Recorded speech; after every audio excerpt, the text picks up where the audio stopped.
Hello friends, कैसे हैं आप सभी।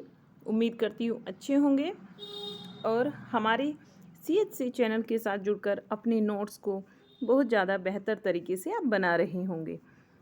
फ्रेंड्स, हमने कल दादू दयाल जी को पढ़ लिया था। आज हम पढ़ेंगे सुंदरदास जी को, ठीक है। और इनके विषय में हम सारे ही इम्पोर्टेंट पॉइंट्स को यहाँ पर जान लेंगे। उम्मीद करती हूँ आप हमारे साथ नोट्स बना रहे हैं। चलिए स्टार्ट करते हैं। बेटा, सुंदरदास के विषय में हम पढ़ेंगे। एक तो इनका जो जन्म है वो हम ईस्वी में भी देखने वाले हैं और संवत में भी देखने वाले हैं। देखिए, सुंदरदास जी का जो जन्म है 1596 ईस्वी से लेकर जो इनका जन्म माना जाता है 1596 ईस्वी में, और इनकी मृत्यु 1689 ईस्वी में मानी जाती है। लेकिन अगर संवत में देखते हैं तो संवत 1653 विक्रमी से लेकर संवत 1746 विक्रमी तक इनका जन्म काल माना जाता है। इनके गुरु का नाम था दादू दयाल। सुंदरदास जी का जन्म जयपुर राज्य की पुरानी राजधानी दौसा के परमानंद खंडेलवाल के यहाँ पर हुआ था। ये जाति से क्या थे बेटा? खंडेलवाल थे। सुंदरदास जी जाति से खंडेलवाल थे। इनके पिता का नाम परमानंद था और माता का नाम सती। ये चीज़ें याद रखनी है। देखिए, सुंदरदास निर्गुण कवियों में सर्वाधिक शास्त्रज्ञ एवं सुशिक्षित कवि थे। देखिए कितना इंपॉर्टेंट पॉइंट है ये बहुत ही ज़्यादा इंपॉर्टेंट पॉइंट है और आपको भी ये याद रखना है कि सुंदरदास जी कितने ज़्यादा पढ़े लिखे थे। अगर आपसे क्वेश्चन कर लिया जाए कि निर्गुण भक्त कवियों में सबसे ज़्यादा पढ़े लिखे विद्वान कवि कौन से हैं, तो वे हैं सुंदरदास जी। निर्गुण पंथियों में यही एक संत हुए जिन्हें समुचित शिक्षा मिली है। आगे देखिए, दादू के प्रसिद्ध शिष्य रज्जब इनके गुरु भाई थे। जब सुंदरदास 6 वर्ष के थे तब दादू दौसा में गए थे और तभी से दादू के शिष्य हो गए थे। कौन हो गए थे? सुंदरदास जी। जब दादू दौसा में गए थे तो उनकी आयु 6 वर्ष थी और ये उनके संपर्क में आए। सुंदरदास जी दादू दयाल के संपर्क में आए और वहीं पर इनके शिष्य हो गए, तभी से इनके शिष्य थे। जब दादू दयाल का देहांत हुआ तब ये नराना में रहे, ठीक है। और 30 वर्ष की अवस्था तक सुंदरदास जी संस्कृत, व्याकरण, वेदांत, पुराण आदि पढ़ते रहते थे। ये सब इन्होंने पढ़ लिया था। संस्कृत के अतिरिक्त फारसी भी ये जानते थे। चलिए आगे देखिए। 1689 ईस्वी में सांगनेर में सुंदरदास जी की मृत्यु हुई। कहाँ हुई बेटा इनकी मृत्यु? सुंदरदास जी की वो मृत्यु हुई है सांगनेर में। कब हुई? 1689 ईस्वी में। इनका डील डोल बहुत ही अच्छा, रंग गोरा और रूप बहुत ही सुंदर था। स्वभाव कोमल और मृदुल था। ये बाल ब्रह्मचारी थे और स्त्री चर्चा से सदा ही दूरी बनाए रखते थे। श्रृंगार रस की रचनाओं के ये कट्टर विरोधी थे, अर्थात इन्होंने श्रृंगार रस का खुलकर विरोध किया है।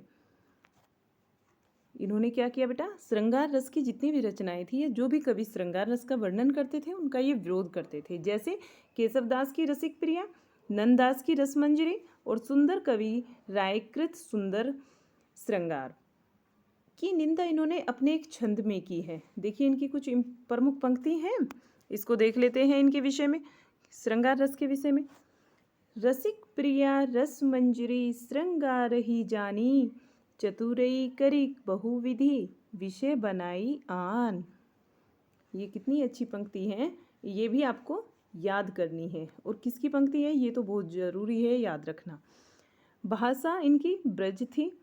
इन्होंने कवित्त और सवैये भी लिखे हैं, ठीक है बेटा। सुंदरदास जी का नाम आता है कि कवित्त और सवैये भी इन्होंने लिखे हैं। सुंदरदास जी ने 42 ग्रंथों की रचना की। इनके कुछ प्रमुख ग्रंथ हैं, देखिए। पहला ग्रंथ इनका ज्ञान समुद्र है और दूसरा है सुंदर विलास। बेटा, माना जाता है 42 ग्रंथों की रचना की, लेकिन वे 42 ग्रंथ उपलब्ध नहीं हैं।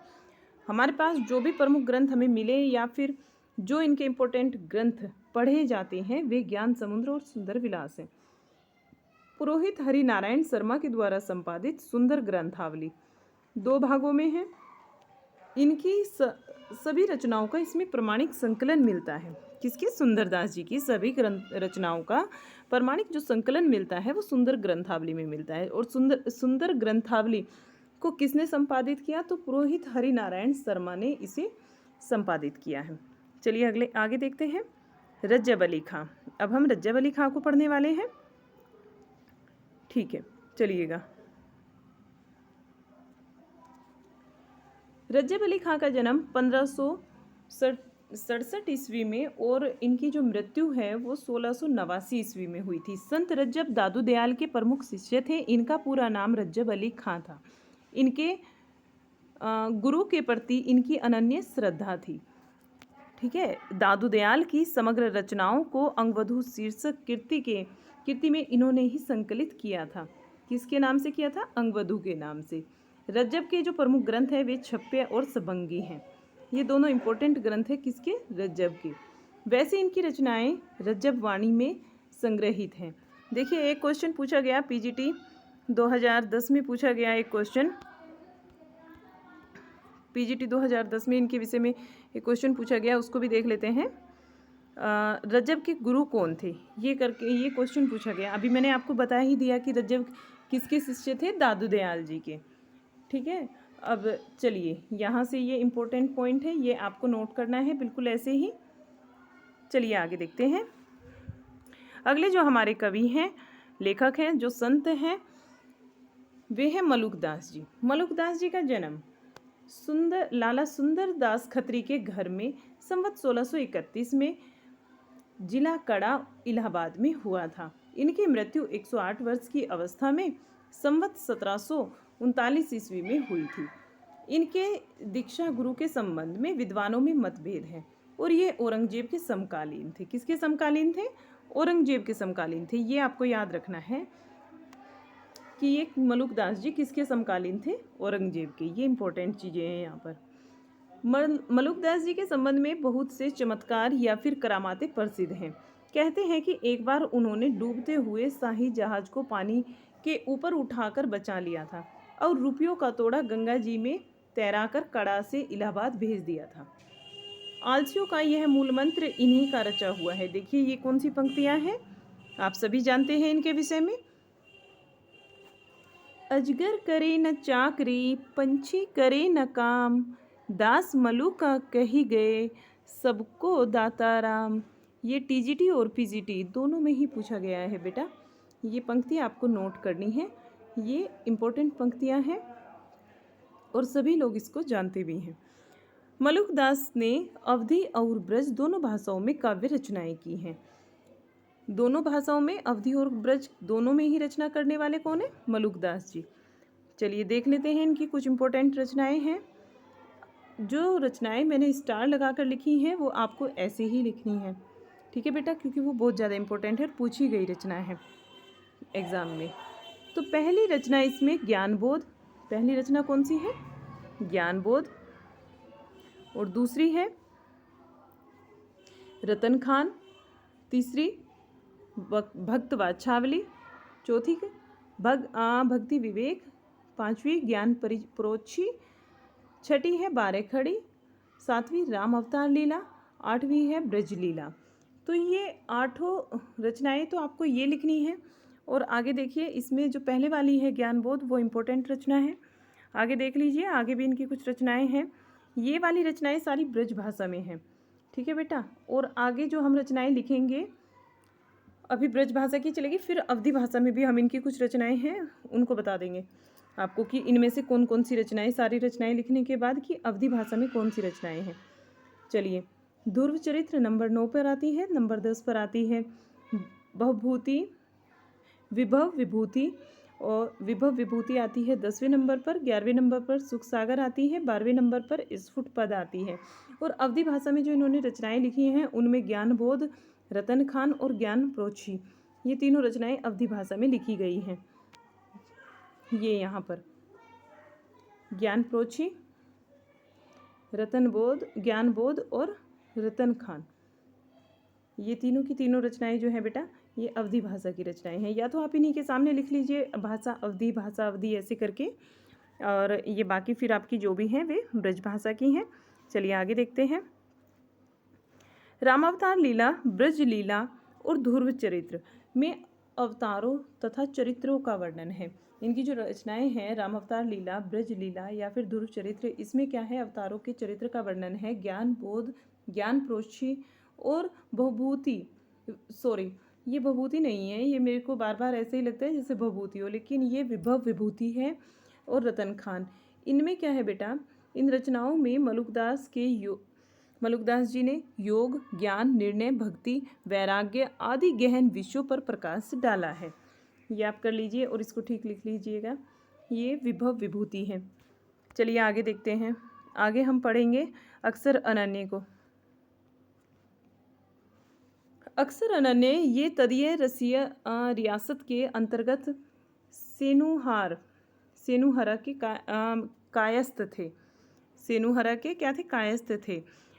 दतिया रियासत के सेनुहरा के कायस्थ थे और ये दतिया के राजा पृथ्वीचंद के दीवान भी थे। अक्सर अनन्य जी ये दतिया के राजा पृथ्वीचंद के दीवान थे। छत्रसाल इनके शिष्य थे।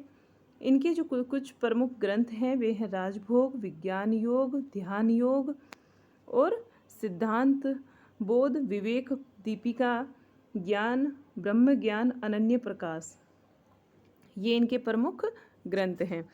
आगे देखिए धर्मदास को अब हम पढ़ेंगे। ये बांधवगढ़ के रहने वाले जाति के बनिए थे। बाल्यावस्था में ही इनके हृदय में भक्ति का अंकुर था और साधुओं का सत्संग, दर्शन, पूजन, तीर्थाटन आदि किया करते थे।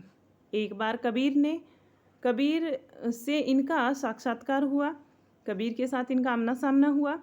उन दिनों में संत समाज के अंतर्गत क्या था कि कबीर की पूरी तरीके से प्रसिद्धि हो चुकी थी। आगे देखिए,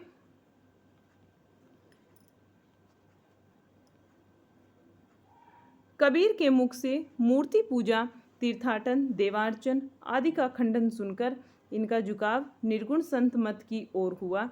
अंततः ये कबीर से प्रभावित होकर निर्गुण ब्रह्मा के उपासक बन गए। ये कबीर के प्रधान शिष्य थे। कबीर की मृत्यु के बाद जो कबीर की गद्दी थी वो इन्हीं को मिली थी। किसको? धर्मदास जी को। आगे देखिए, कबीर के शिष्य होने पर धर्मदास ने अपनी सारी संपत्ति जो बहुत ज़्यादा अधिक थी वो सारी की सारी लुटा दी। ये कबीर की गद्दी पर लगभग 20 वर्षों तक रहे। कितने वर्षों तक रहे बेटा?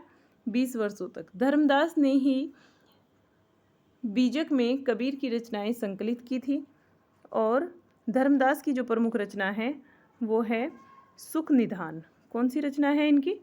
सुख निधान। इनकी रचना धनी धर्मदास की बानी में संकलित है। देखिए, ये आपको ध्यान रखना है, धनी धर्मदास की बानी।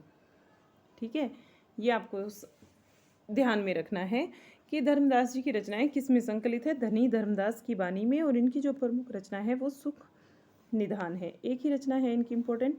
चलिए आगे देखते हैं। आगे हम कौन से कवि को पढ़ने वाले हैं?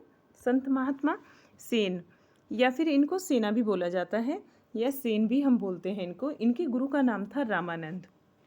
ये जाति के नाई थे।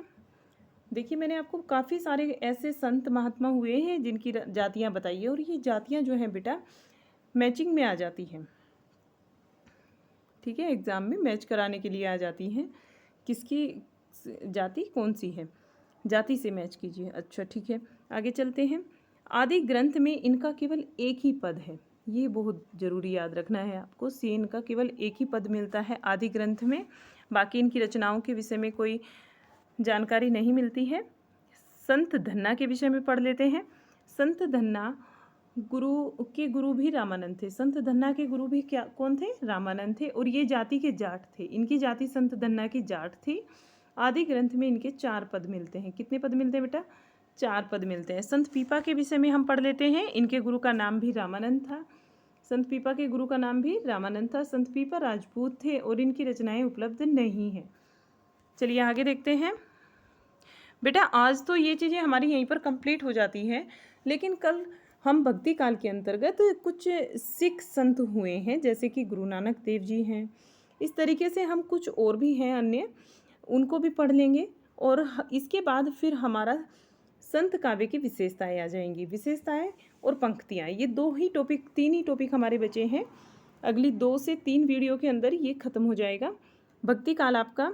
और भक्ति काल में मतलब ये चीज़ें ख़त्म हो जाएंगी। इसके बाद हम आते हैं प्रेमाश्रयी शाखा सूफी काव्य पर। ठीक है, निर्गुण ये धारा के ही हम दूसरे भाग सूफी काव्य को हम पढ़ने वाले हैं बहुत ही जल्द।